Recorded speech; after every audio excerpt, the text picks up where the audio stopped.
Good morning, good afternoon, good evening, wherever you are. I hope you have smiled today. My name is Trisha Howard, aka Trisha Kicks Sass, and thank you so much for joining us on the 13th episode of the SIG Download. Can't believe it's already number 13. I have the one, the only Idan Tager on with me, and we're going to talk about some APIs. Hi, Idan. How are you doing? Thanks for hopping on. I'm doing great. How are you? I'm doing spectacularly now. We see I'm that you super are excited. doing spectacular, Teresa. Oh, oh, wow. Flattery will get you far with me. Before we get into the show meat, so to speak, why don't you introduce yourself and tell people why they should listen to you? Because they really, really should. So first they can, they might, and they usually, but they don't have to. So first, Teresa, I'm Idan or Tager, whatever you prefer. I'm from Israel, and I'm a bit of a newbie in Akamai. I'm only 6 months here because I'm part of the no-name security team that was acquired recently um, by Akamai. We are well and now a part of the Akamai application security. And my role Mhm. in the application security is the responsibility of our main value and detection capabilities. And that means that I'm responsible of our development of both the core platform engine and our active testing engine, and also all of the research that involves as part of it. And as part of my job, I need to see in each customer how they are super happy with a lot of value that we find to them. And then I learn a lot of lessons on how you should use your API or you shouldn't. Yeah, and that's exactly why I was super excited that you were so gracious to come on and talk with us. So, yes, we will jump into that very shortly. For those of you who have seen the show before, this might be familiar, but for those of you who are new, welcome. And here's how we can do this. I'm going to run through a few quick updates that happened here at Akamai and in cyber in general, and then Iran and I will talk about APIs. So, I'm going to jump into the news section really quickly. First and foremost, Patch Tuesday. Of course, we do our write up every month. All of the links that I refer to will be in the show notes in the attachments tab, so you can go find them at your leisure. The Move It SQL vulnerability that actually came out in June 2023. We have now seen some more work on this out in the wild. So there is a write up on that has mitigations. If you are affected, definitely run that query to make sure and find out what you got. On In December, I'm going to have Ori David on, and we are going to be talking about some Linux lateral movement tips. If you want to get a precursor as to what this is going to be, no, sorry, not lateral movement, process injection, my bad. Linux process injection. If you want to get a little head start on that, read the link, but we are going to talk about that heavy in December, so I'm going to move on from there. And very pertinent to what we're talking about here today, we had the API impact study report that came out, and there are a ton of really, really, really good points in there for any level in the organization. So I've included the one pager, the blog by Rupesh, and the full report for whatever sizzles your pixels. Read them all. It's really awesome. Okay, awesome. Now, Idan, now that I've gotten over the news, I think it might be good to start with what an API is, right? Because it does a lot, they do a lot. Why don't we start there and then we can move into why it's important to secure them from end to end? So I think it's a bit confusing because API now in a concept there is also API in code, right? And there is also in many ways in our let's say technology context the word API. But basically, when we are talking about API, we're talking about web API. Basically, it's just a function that is meant to be used by both the application. Let's say I have a banking application, sees the application talking to the service APIs, and in that way they are doing transactions or actions and pulling data to the application. Obviously, it's also intended for regular browser communication and also for a lot of third party APIs by nature. In the past, they were just really a long time ago to web communication. In the past, were mostly used for automation, but now they are just a big part of how the web is just working. I think most requests are for APIs, and there are also the infrastructure that holds all of the transaction of data, both uploading data and pulling data. Yes, and that is so important, right? I admittedly, API security is like one of the newer things to me, so I was personally excited to have you on because I wanted to learn. But also, what scares me, I think, the most about APIs when we're talking about security is the level of data that is being like that traverses this, right? Like it's not as easy as, allow or deny. We're now talking about some really in-depth like data that is being passed, and you may not even realize that it is, right? I agree. I usually, when I'm talking to friends or to my colleagues about our role, let's say take for example McDonald's, okay, and the issue of McDonald's. So Mhm. when he has priorities when he want to protect his organization. So obviously it has a lot of things to worry about. He needs to protect the recipe for the McRoyale. He needs to protect his employees' email. He needs to not having someone doing messing stuff in his environments and obviously spending money.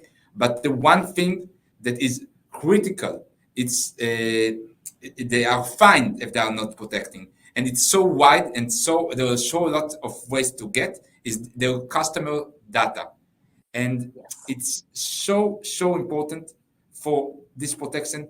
We have so many regulations. We have now GDPR and PCI DSS, and it's just so basic stuff that and us as users we count on so many services to protect our data, and this is the critical point of API security. How APIs can expose and be used to just expose our sensitive data. Yeah, and I think another thing, another element of this or layer, if you will, is there's the organization that has the API, right? And then there's all these other organization ancillary that use that API and they have APIs. And so it's not only like the main one, then you have an organization and their employees and all that. And then you have their customers and they're a whole other wide attack surface. And your typical end user may not even know what an API is, number one, but they certainly may not know that that's what they're looking at, right? We ran into, this is kind of a silly little story, but with our carrier here at home, we're nerds in this house. We like to game. We wanted to set up some port forwarding. And turns out we couldn't actually set up the port forwarding properly because we don't actually have access to the device. We have access to an API interface that is pulling from this stuff. And so that's a really cute little story, but that's the level of impact that can go all the way to the end user. And if that's not being secured, woof. um, so I obviously, you do so much work like directly with customers, and you and I, when we were talking about the show, we mentioned a couple of different examples. I think it'd be super helpful for our listeners for you to go through like one of those examples that you have actually worked on, and what you found, and like how other customers could implement things like what you found to keep themselves safer. So let's take one cool example. Obviously, one of the most fun things that I have in my world that every week, every day, we just find such cool examples. Obviously, for our customers, sometimes it's not that cool. For me, that we detect it is quite cool. But Yep. in one customer, we had a really, really one-on-one problem in API security. So we recently started a POV with a major company in the US. We lately added our integration to Akamai now that we're part of the great Akamai, the Akamai connector. We plugged in the new integration, and it took a few days. And when we, with the customer, looked in the UI, we discovered that it was a major attack of an attacker that just pulled all of their customer data, PII, email, phone number, loyalty ID, and so on, and just pulled it for himself.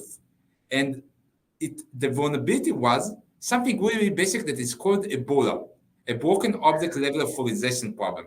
For Mm-hmm. this, let's explain really in a really simple manner what it means. So, Lisa, you will probably agree that I shouldn't have access to your data, and you shouldn't have access to my data. And so, Yep. if let's say a service, both of us will be authenticated to the service, and we can get our data or do modification to our data, but you shouldn't do to my data anything or get my data. Right. That's basically a border, a case where you are a non-malicious actor, right, Teresa, did something Always. malicious to my data, pull it or do a modification. In the story that I've told you now, that's what happened. There was a vulnerability of Bola, an attacker just exploited and took so many data of the different customers of this organization. Oof. Yeah, and this just falls right in line with the other stuff that we're seeing in research a lot, which is like the line I like to say is that the attack surface is not only widening, it's deepening now too. So there are so many threats. In fact, several of the pieces that we've put out this year were vulnerabilities that did not even have a CVE assigned. That's how little attention they were given at the time. And these are like a decade old. But with new things like APIs being so prominent and pervasive, really, there are threats that we never cared about or never paid attention to that now can do exactly what you just said, which is pull full PI. What? Like that is ridiculous. And it falls into line again with this lowered technical barrier to entry, right? So it's just wild. The threat landscape is not only getting bigger, it's getting deeper. I totally agree. So obviously, we want to avoid those types of scenarios. So we have a few minutes left here. Would you mind just giving some advice, some tips for people who are looking into expanding their API security Sure, practice? sure. So first, as we said, Teresa is a malicious hacker. Be aware of Teresa. So this is the first rule. Be aware of Teresa. The second and important one, basically, you need to manage your data, and it's critical because it's we need to understand the premise. Me and you, Teresa, count with our PII with something like thousands of different services in the modern days. We accept the service, and the service needs to understand what it uses the data, where it stored it, what the APIs that should access it, and what are the permissions needs to be given to different users. And as said, for example, Teresa shouldn't have access to my data, even though she really interested by it. Uh, and it's so the start is map your APIs, understand what is the landscape, understand what data which API is being processing, returning, or modifying, and be extra focused with the PCI and PII data. After that, obviously, you need to have tools to detect vulnerabilities or attacks in the API area, and obviously also educate your developers on how to think about APIs. One fun thing I want to say you, it's really easy both to develop an API and both to exploit it. So you need to have a governance plan on how to introduce new APIs and how to manage them.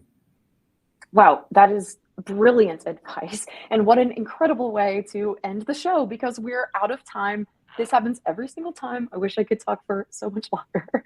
Um, with that being said, thank you so much. This is just so practical and I appreciate it very much.